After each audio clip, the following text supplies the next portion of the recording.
posiciones originales. Regreso a sus posiciones originales, los triángulos. Y entonces es un rompecabezas virtual. Les dije, no era nada del otro mundo. Se hubieran tardado a lo mejor menos con tijeras y con hojas de colores, pero eso ya es cosa del pasado, ¿no? Tengo un rectángulo cualquiera. Ahora, ahí viene la otra parte importante. Este rectángulo lo pueden modificar si ustedes gustan. Tengo que hacer que no coincidan los vértices. No es necesario que lo modifiquen, solo yo lo he modificado para dar la idea de que puede ser cualquier rectángulo. Eso es algo muy importante que debe quedar claro. Este podría haber sido cualquier rectángulo. Puede ser más largo, puede ser menos largo, puede tener más altura, puede tener menos altura. Como quiera que sea, yo sé que el área del triángulo, perdón, del rectángulo, sé que el área de este rectángulo, y ahora ahí viene un poco una idea importante. Voy a escribir aquí algunas cosas.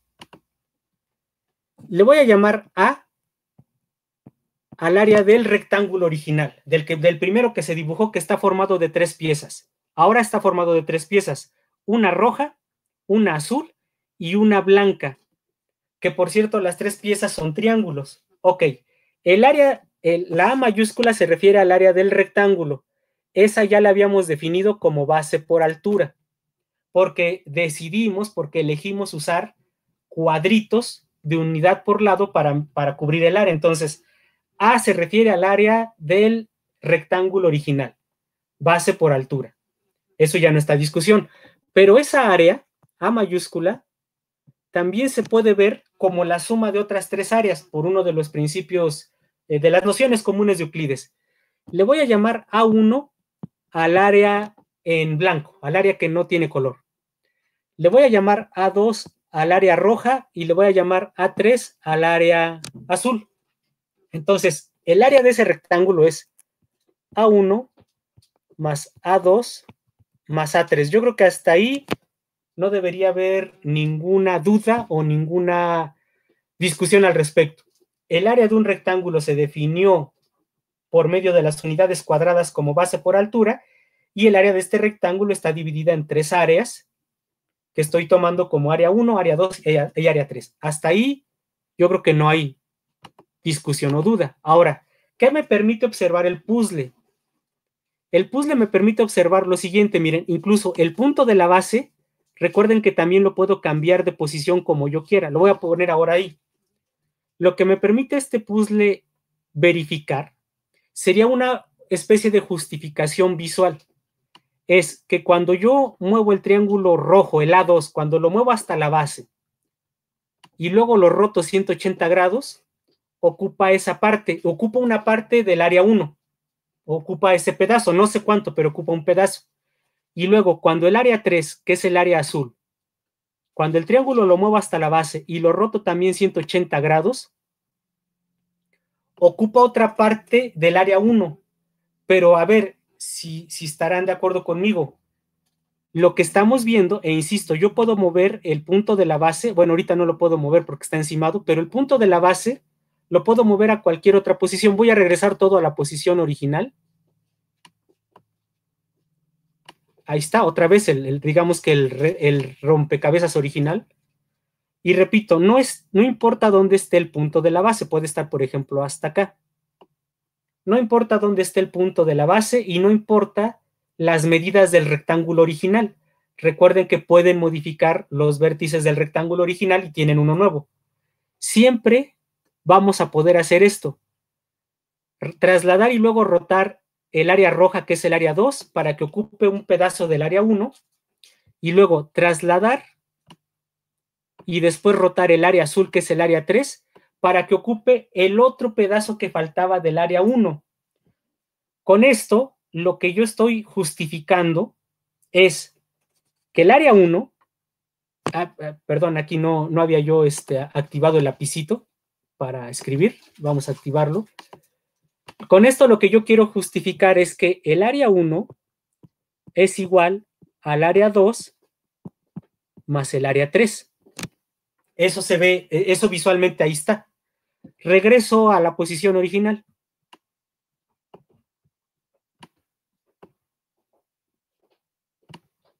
para que se vea el triángulo original, el que está formado por las tres piezas. Entonces, tengo un rectángulo A,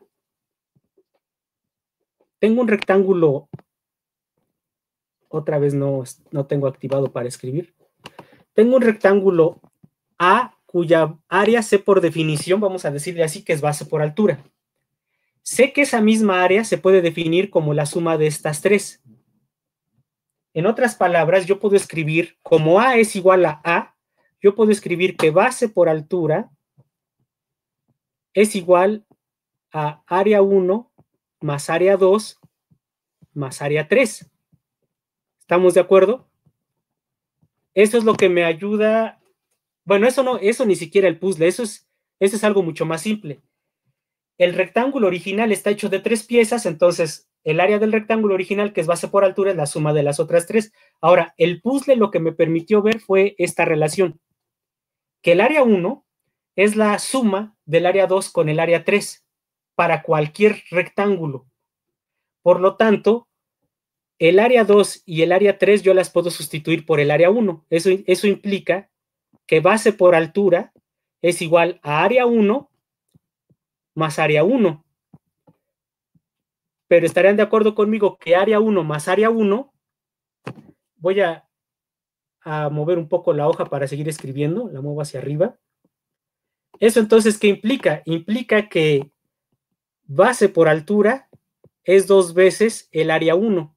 Área 1 más área 1, distribuyo y es 2 veces el área 1.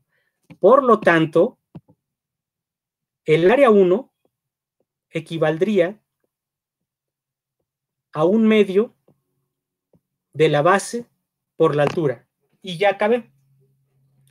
Con esto acabo de dar una justificación de por qué decimos que el área de un triángulo siempre es la mitad del área de un rectángulo. ¿De cuál rectángulo? Pues de este.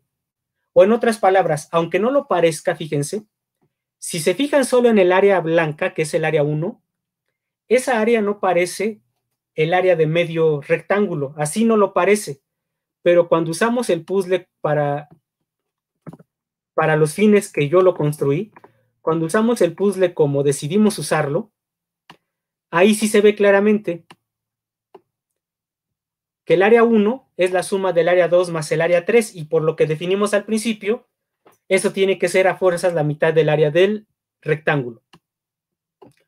Entonces, esta es una justificación entre empírica, visual, y tampoco tan empírica y visual, porque la parte del desarrollo, digamos esta última parte, donde uno escribe relaciones de igualdad, esa sí es una parte un poquito más formal. Todo esto que hicimos es un poco más formal, pero algunos de los argumentos son empíricos, visuales, porque nosotros hicimos una construcción, la estuvimos moviendo y vimos este efecto.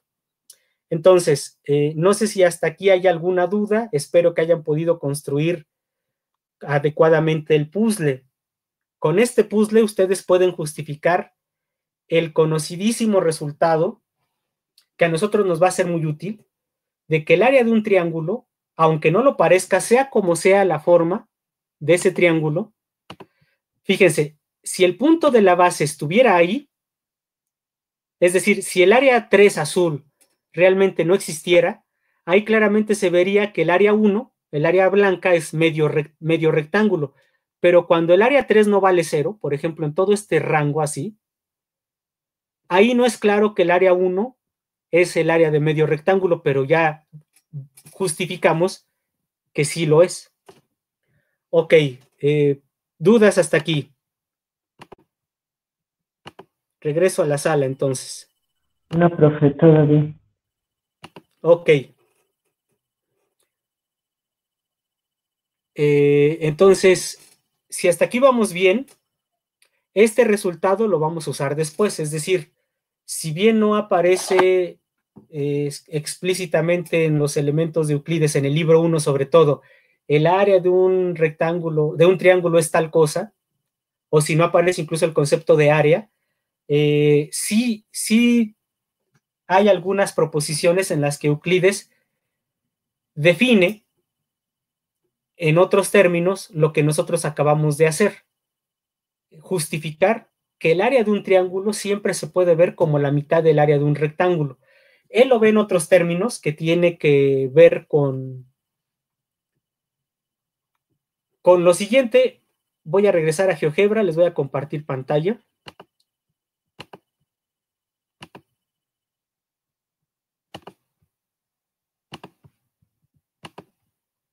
Pero nosotros no podríamos aventurarnos todavía a decir algo de tal magnitud. Les voy a explicar por qué. Algo que después Euclides demuestra es lo siguiente. Empiezo por dibujar una línea. Esa línea no tengo ningún problema, porque esa línea se justifica su construcción por medio del postulado 1. Pues dados 2 puntos, por ahí pasa una recta. Ahora, lo que ahorita no estamos en condiciones de hacer es lo que sigue, que es una de las proposiciones de Euclides. Es la 1.10, si mal no recuerdo. Euclides dice que dada una recta como esta que ya dibujé y un punto por fuera, se puede trazar una recta paralela. Como nosotros no hemos demostrado esa proposición, pues no sabemos construir rectas paralelas, no sabemos si de veras es posible. Por lo cual ahorita yo simplemente voy a tomar la herramienta de paralela de GeoGebra, le voy a dar clic a la recta y le voy a dar clic al punto, y pues GeoGebra lo hace. Pero insisto, lo que yo no puedo argumentar todavía es si de veras por fuera de una recta siempre se puede construir otra paralela, porque no hemos llegado a esa parte. Pero suponiendo que sí se puede, suponiendo que ese teorema es verdad, una de las cosas que Euclides demuestra y que tiene mucho que ver con lo que acabamos de hacer es lo siguiente. Miren, voy a poner, bueno, este punto lo voy a ocultar y voy a colocar un punto sobre la paralela, un punto que se pueda mover sobre esta paralela nada más. Entonces ahí está, este punto se mueve sobre la paralela y entonces los puntos originales con los que tracé la primera recta los voy a considerar la base de un triángulo y el punto que se mueve sobre la paralela, el otro vértice. Entonces lo que Euclides demuestra en uno de las proposiciones del libro 1 es lo siguiente. Euclides demuestra que todos los triángulos que allí ven ustedes, todos estos triángulos, dicen, pues yo veo uno. No, me refiero a todos los diferentes que se forman. Euclides demuestra que todos esos triángulos tienen la misma área. Y aquí solo nada más para apoyar esa idea de Euclides, le voy a pedir a GeoGebra que me enseñe el área de este triángulo. Y fíjense, ahí dice que el área es 75. ¿Y qué creen? Aunque yo modifique el vértice, GeoGebra sigue diciendo que el área es 75. Eso es lo que demuestra Euclides y tiene mucho que ver con lo que nosotros acabamos de hacer con el puzzle. Euclides lo que demuestra es lo siguiente. Todos los triángulos que tengan la misma base y la misma altura tienen la misma área. Y es la mitad del área de un rectángulo, básicamente. Eso es lo que Euclides demuestra en el libro 1 y repito, tiene mucho que ver con lo que nosotros acabamos de hacer. Pero todavía no estamos en condiciones nosotros de decir cosas así porque ni siquiera sabemos trazar paralelas. Ok, entonces dicho todo esto, regreso, bueno, les muestro una presentación. Quisiera ahora proponer, ya casi para terminar la sesión, una forma distinta de ir abordando algunas de las proposiciones. Bueno, rápido, me regreso a los elementos. Eso está por acá, el libro que les compartí, nada más que yo estoy en las definiciones todavía. Postulados, nociones comunes, y ahí está. Proposición 1 la platicábamos la clase pasada. La proposición 1 es sobre cómo construir triángulos equiláteros. La proposición 2 y la proposición 3 son sobre, a ver, la 2 es, las proposiciones 2 y 3 son sobre cómo construir un segmento dado partiendo de otro punto dado. La proposición 4, la proposición 4 es importante porque es algo que ustedes conocen más o menos como un criterio de congruencia para triángulos. Es parte de los criterios de congruencia. que les dicen en la prepa, por ejemplo. Ahí dice que si dos lados tienen dos lados iguales 2 a 2 y el ángulo que se forma entre ellas es también el mismo, entonces el tercer lado también es el mismo y por lo tanto los triángulos son igualitos. Cuando dos triángulos son igualitos en todo, les llamamos congruentes. Y ahí, bueno, ahí viene la demostración. Postulado 5. Este postulado, bueno, perdón, proposición 5, perdón, estas son proposiciones, no son postulados, no son axiomas, son teoremas que él demuestra. La proposición 5 en particular, muchachos, es interesante. Hasta aquí las primeras 4 eran, bueno, si ustedes las revisan, las primeras 4 son más o menos claras, fáciles. Euclides ahí va explicando cómo hacer la construcción, apoyado en las nociones comunes, apoyado en los postulados, etcétera, y cómo demuestra que lo que dice es verdad. Pero al llegar a la proposición 5, la proposición 5 dice, para los triángulos isósceles, los ángulos en la base son iguales uno al otro. Básicamente, este teorema es un teorema muy conocido que dice que los triángulos isósceles, voy a poner una hoja en blanco en GeoGebra. El postulado 5 dice que los triángulos isósceles tienen ángulos iguales en las bases. Eso no es un axioma. Eso no es trivial. Es decir, cuando tú construyes un triángulo isósceles, vamos a empezar por construir un triángulo isósceles. De acuerdo a Euclides, un triángulo isósceles es aquel que tiene una base. Bueno, voy a dibujar primero dos segmentos.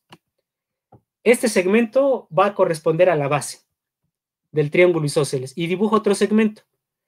Este segmento va a corresponder a los lados que son iguales, a los otros dos lados. Entonces, fíjense que Euclides no explica cómo construir triángulos isósceles en ningún lado. De hecho, no explica cómo construir más que triángulos equiláteros. Eso es bien interesante porque la única proposición que habla de cómo dibujar triángulos es la 1. Es para dibujar triángulos equiláteros.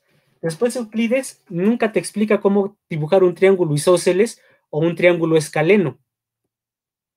De repente en la proposición 5 ya demuestra un teorema bien interesante sobre los triángulos isósceles, pero repito, nunca te enseñó cómo construirlos. No lo enseña porque implícitamente eso ya está dado en la misma proposición 1. ¿Cómo construir un triángulo equilátero? Pues ya sabemos cómo, y ya se demostró por qué es equilátero. Pero ¿cómo se construye un triángulo isósceles? Pues debiera ser de la misma forma.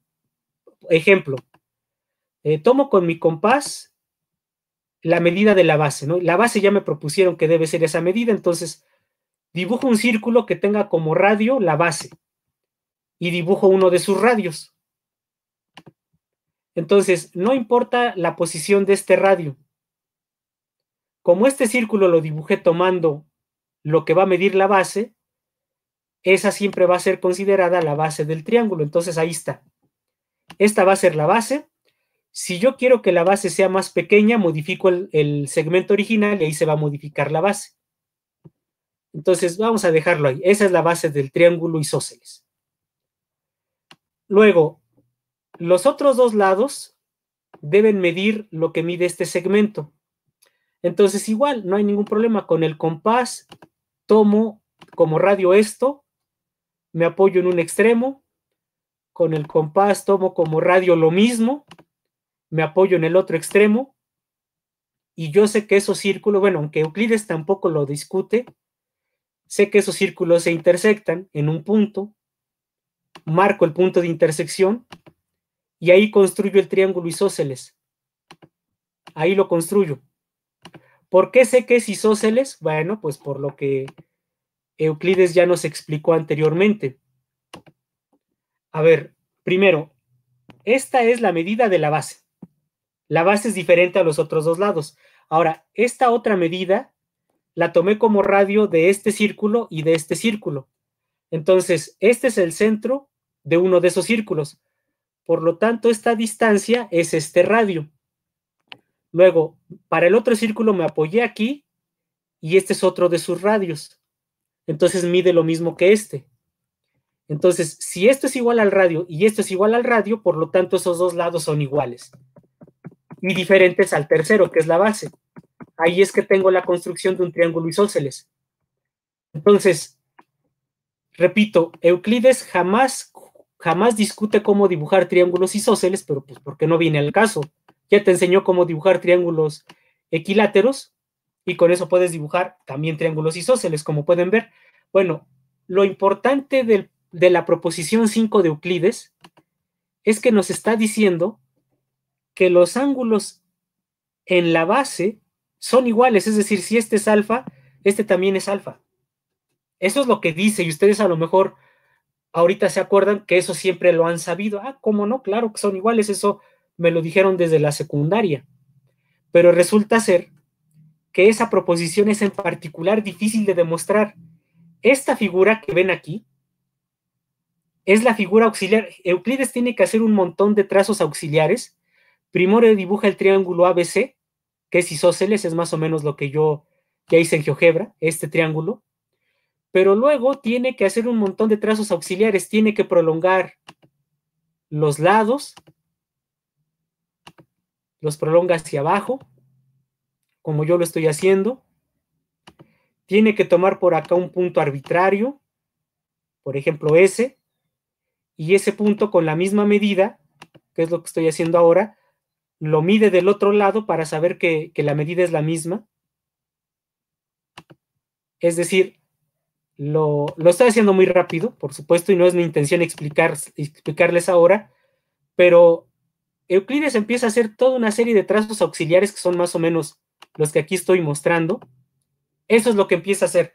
A cada punto le pone nombre, etcétera, etcétera. Regreso aquí a la construcción. Y total que realmente, créanlo o no, es bien, bueno, ya que la leen varias veces y que ustedes mismos tratan de hacer la construcción, pues ya después de un rato dicen, no, pues sí, ya la empecé a entender. Pero regularmente esta demostración es complicada. La demostración de la proposición 1.5 es bastante complicada. Ahí estoy haciendo algo que no quería yo dibujar a mano alzada. Ahí está. La proposición 1.5 de Euclides es la que demuestra que los ángulos en la base de un triángulo isósceles son iguales, porque no es un axioma. Y es tan rebuscada, tan compleja respecto a las anteriores, que a esta demostración y a este dibujo como tal, al dibujo que se va formando cuando esta demostración la va haciendo Euclides, le llamaron en la antigüedad el puente de los asnos. Decían que porque pues, en alguna ciudad, tal vez en donde vivió Euclides, se supone que Euclides vivió en Alejandría, territorio griego, pero que estaba en África en realidad.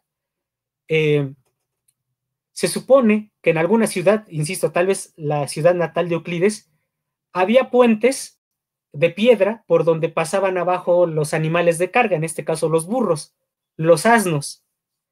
Y algunos le encontraron la misma forma a esa figurita que hizo Euclides para demostrar la proposición 1.5, le vieron la misma forma que esos puentes, los puentes por donde pasaban esos asnos. Y resulta ser que dicen que cuando los asnos llevaban sobre todo mucha carga en la espalda, es decir, cuando llevaban, no sé, muchos bultos, al querer pasar por esos puentes se atoraban. Entonces, ese puente, literal, detenía a los asnos y no los dejaba pasar.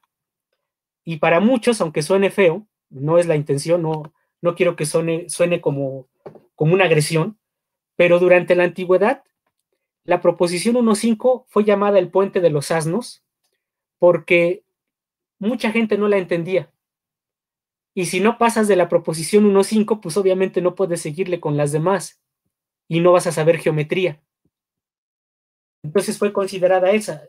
Se decía que la gente que entendía la proposición 1.5 iba a poder aprender matemáticas, geometría en este caso, y que quien no la aprendiera, quien no la entendiera, iba a ser un asno y nunca iba a pasar por ese puente. Entonces, bueno, un poco la idea de que esta proposición no es tan fácil de entender, de verdad no es fácil de entender cómo la demuestra Euclides, pero entonces, ahora sí, yo les voy a hacer una propuesta, esto es un poco de solo introducción. Lo que hizo particularmente Euclides, como dice aquí esta cita, le dio este carácter a las matemáticas, dejó de ser una recolección de recetas, de enunciados empíricos, para convertirse en una ciencia racional y formal. Ese fue el gran aporte de los griegos y de la geometría. Entonces yo les voy a proponer una propuesta que es con la que voy a terminar, no vamos a poder discutirla hoy. En esta propuesta lo que yo propongo es que los postulados del libro 1 les hagamos algunas variantes en el orden, es decir, que no vayamos viendo la proposición 1.1, la 1.2, la 1.3, la 1.4, pelearnos con la 1.5 a ver si la entendemos o no, a ver si somos asnos o no, y si no lo somos, pasamos por el puente y le seguimos, hasta que un día lleguemos a la 1.47 y por fin sepamos el teorema de Pitágoras. No, lo que propongo es lo siguiente, miren, propongo cambiar el orden para ver algunas, bueno, cambiar el orden y demostrar algunas proposiciones que nos permitirán justificar teoremas más avanzados. Por ejemplo, el teorema de Tales y el teorema de Pitágoras. ¿Por qué me interesan el teorema de Tales y el teorema de Pitágoras? Estos teoremas son fundamentales para avanzar en temas más profundos de geometría sintética y además para empezar a ver geometría analítica. Es decir, mi objetivo es, sin hacer una revisión exhaustiva del libro 1, demostrar unos cuantos teoremas que nos permitan demostrar estos dos, que son fundamentales, y después de eso prácticamente ya arrancarnos con la geometría analítica. Y la propuesta consiste en esto que vemos, y prácticamente con esto vamos a terminar la sesión. Primero, proposición 1.1. Euclides la llama el teorema o la proposición que te permite construir triángulos equiláteros. Esa proposición es en general la que te permite construir cualquier triángulo, como los isósceles también. De la 1.1 nos vamos a brincar a la 1.4 y a la 1.8, porque esas dos son proposiciones que permiten justificar congruencia de triángulos cuando dos triángulos son iguales, y realmente lo que utiliza Euclides es el criterio de superposición, lo que ya les había yo dicho la otra vez, que casi no utiliza, que vienen las nociones comunes, que cuando comparas una cosa con otra y coinciden, pues concluyes que son iguales. Entonces, de la 1.1 nos vamos a brincar a estas dos. Esas dos son muy elementales, no tienen que conocer proposiciones anteriores, simplemente es comparar figuras y concluir que son iguales. Y de estas nos vamos a brincar a la 1.9. La 1.9 es la proposición clave. Les voy a decir por qué es la proposición clave. La proposición 1.9 es en la que Euclides demuestra que un ángulo siempre se puede dividir en dos. Eso se llama bisectar un ángulo. Euclides la demuestra después de 8 teoremas anteriores. Nosotros vamos a requerir de menos. Y ya que hayamos demostrado la 1.9, nos vamos a regresar a demostrar la del puente de los asnos. Y vamos a ver que esa ya es, cuando se sabe la 1.9, demostrar la 1.5 es de risa. Ángulos iguales en las bases de los triángulos isósceles. Y cuando se sabe la 1.9, la 1.10, que es dividir un segmento en dos partes iguales, es también de risa. Lo mismo que la 1.11, trazar una perpendicular a otra. Y ya que sepamos además la 1.11, vamos a poder demostrar, nos vamos a brincar hasta la 1.31, trazar una paralela a otra recta. Estas son las proposiciones que vamos a ver. Estas son un juego de unas cuantas que nos van a permitir demostrar rápidamente el teorema de Tales y el teorema de Pitágoras, y vamos a avanzar a la geometría analítica. Esto, sin embargo, pues ya no lo podemos discutir hoy. Dejo de compartir.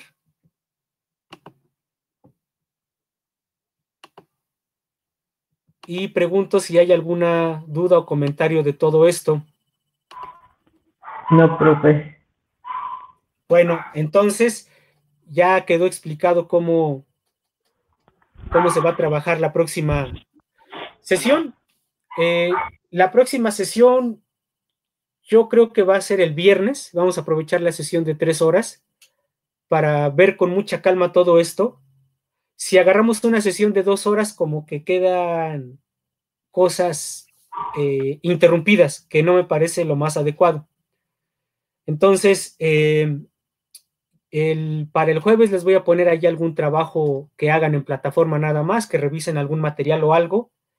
Y de todos modos les pongo el aviso para la sesión que sería entonces el viernes a la hora de clase y para tener con mucha más calma las 3 horas. Y yo quisiera estar ya entrando a la geometría analítica la próxima semana. Esa es la intención. Entonces, si no hay dudas, eso sería todo. No sé si al final pudo entrar Pedro. Aquí tengo un mensaje desde muy temprano de Ailín que Pedro no podía entrar. Sí, profe, ya sí pude entrar. Gracias. Entonces, le ponemos su asistencia. Nada más acuérdenme sus Profe, apellidos. yo también tuve dificultades para entrar al principio. Díganme sus apellidos, por favor. Yo también, Avendaño profe. González. A ver, ahí me interrumpieron otra vez, por favor. Avendaño González. Ya está. ¿Quién más? Gracias. Trejo Paulín. Esa ya estaba. Carlos Felipe. ¿Quién más? ¿Nada más? Aparte Comenta de la una de- compañera en nuestro grupo de WhatsApp que no estuvo como tal dentro de la sesión, pero la vio en transmisión de YouTube. Es Daniela Jiménez. Ok. Pues qué bueno que alguien la transmitió a YouTube porque yo no lo hice. Aunque creo que se cortó, pero pues ya ni modo. Listo. Entonces nos vemos. Ahí estén pendientes en plataforma, pero pues la indicación es esa. Yo creo que nos vemos el viernes para agarrar la sesión de 3 horas y el jueves ahí tendrán que hacer alguna actividad en plataforma. Sí, profe. Ok, profe. Listo, pues entonces nos vemos la próxima sesión. Nos vemos, profe. Luego, profe. Hasta la próxima. Nos vemos, Hasta profe. luego. Hasta luego. Linda semana. Hasta luego. Bueno, todavía hay una semana por delante, pero pues sí, que tengan buena semana todos.